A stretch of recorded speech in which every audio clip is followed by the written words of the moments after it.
You will have heard me ask the question I'm about to ask you before. I often ask it in a variety of different ways. It could be, what do you really want out of life? What would your ideal life look and feel like?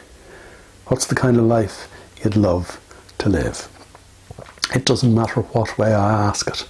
Mostly people, when they are truthful with themselves, and the truth only comes from within, the truth obviously doesn't come from your thinking mind, and the truth, by the way, is already known by the real you, but most people, when they are truthful with themselves, will say, well, this is what I want, this is what my heart desires. But, and initially there's always a but I can't see how that could happen.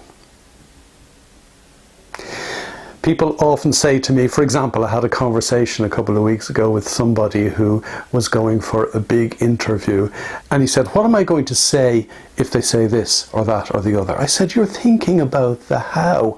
You don't need to worry about the how.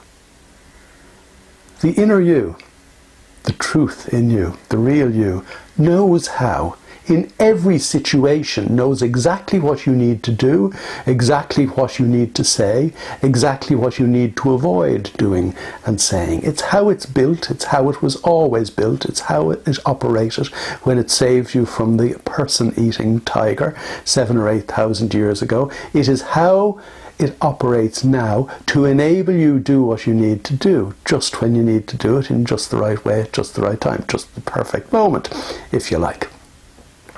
You don't need to worry your pretty little head about how what you really want to have out of life is going to come to pass. You already know. Worrying about it is thinking about it. Thinking is getting in your own way.